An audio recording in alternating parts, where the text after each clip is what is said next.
Je dirais tout d'abord merci mes amis pour toutes vos interventions. Elles prouvent bien, comme je l'avais dit dans mon propos introductif, que vous avez déjà bien pris toute de la mesure de ce qui sera votre futur rôle d'élu. Pour cela, je vous demande encore une fois de les applaudir et je vous dis bravo.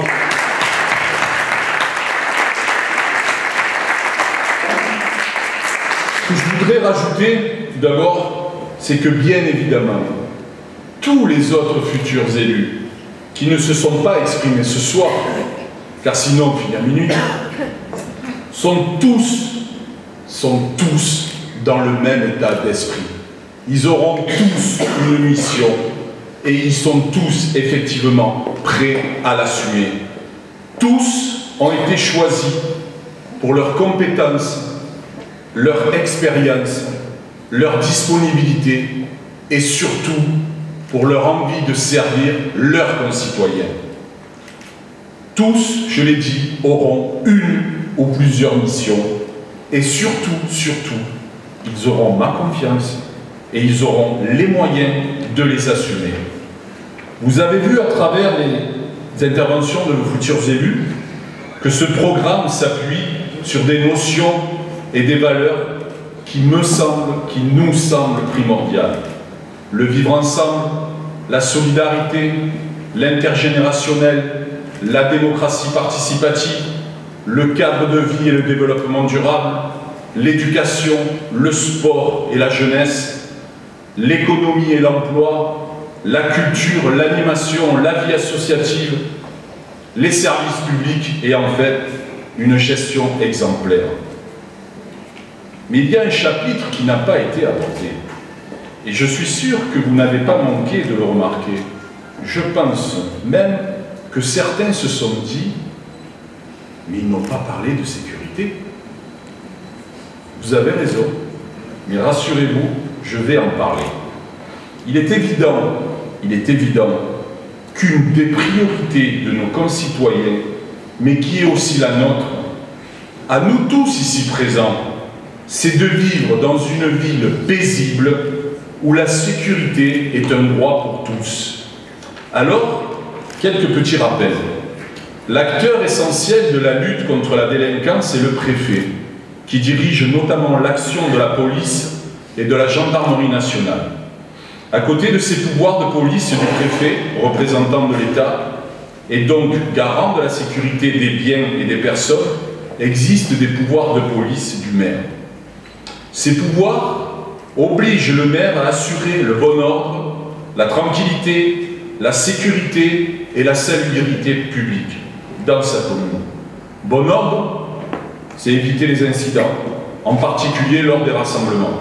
La tranquillité, c'est prévenir les tapages, disputes et rixes. La sécurité, prévenir les accidents, les pollutions, les incendies et assurer la police des voies de circulation. La salubrité, prendre les mesures d'hygiène des personnes, des animaux et des choses. Le maire a des pouvoirs de police administrative et des pouvoirs de police judiciaire. Au titre de la police administrative, il peut édicter des règles visant à assurer la tranquillité de ses administrés. Il s'agit ici de pouvoirs de police préventifs. Au titre de la police judiciaire, il peut sanctionner les contrevenants. Il s'agit alors de pouvoirs répressifs. Vous le voyez bien, on le voit bien, que le maire est donc le premier garant de la sécurité des biens et des personnes de sa commune, et que son implication doit être plus que primordiale. Pour cela, il doit s'appuyer sur sa police municipale, qui n'est en aucun cas une police supplétive de la police nationale. Elle est placée sous l'autorité exclusive du maire pour accomplir les missions que celui-ci lui attribue dans le cadre de sa politique de la ville. Mais de vous à moi, y a-t-il une politique de la ville à Marignane? Ces rappels montrent bien que le maire a un rôle prépondérant en termes de sécurité. C'est pour cela, mes amis, que j'ai décidé de garder personnellement la délégation de la sécurité et de la police municipale. En concertation et par le dialogue social, je reverrai avec les policiers municipaux leurs moyens, leurs effectifs et l'organisation sur le terrain, afin qu'ils exercent plus efficacement leur mission de proximité en charge de la tranquillité publique. Je m'engagerai personnellement à tout mettre en place pour éradiquer les poches de délinquance, souvent avec des individus extérieurs à Marignane, qui empoisonnent la vie de nos concitoyens. C'est par un travail de collaboration entre la police municipale, la municipalité, la police nationale et les autorités de l'État que nous y arriverons. Il est inadmissible que des Marignanaises et des Marignanais aient peur de sortir chez eux, et notamment le soir. Et c'est ça qui nous remonte dans nos discussions avec certains. Une vraie police de proximité au plus près de nos concitoyens, qui rassure les honnêtes gens et qui, par sa présence et sa visibilité, à terme, éloignera de notre ville les voyous et les délinquants.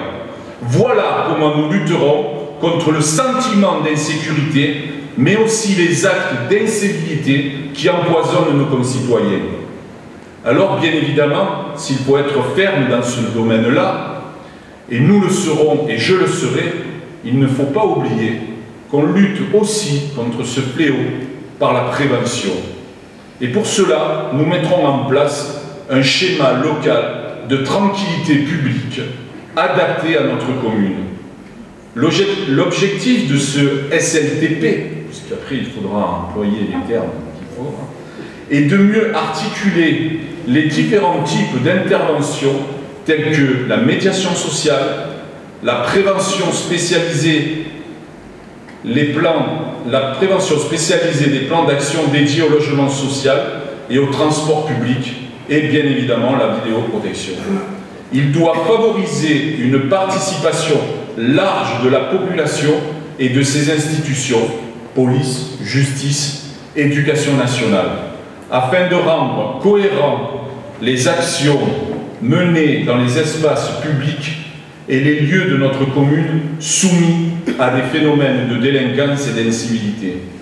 Ce SLTP s'appuiera sur le contrat local de sécurité et de prévention de la délinquance que nous réanimerons, et il bénéficiera d'un financement national dans le cadre du Fonds interministériel de prévention de la délinquance.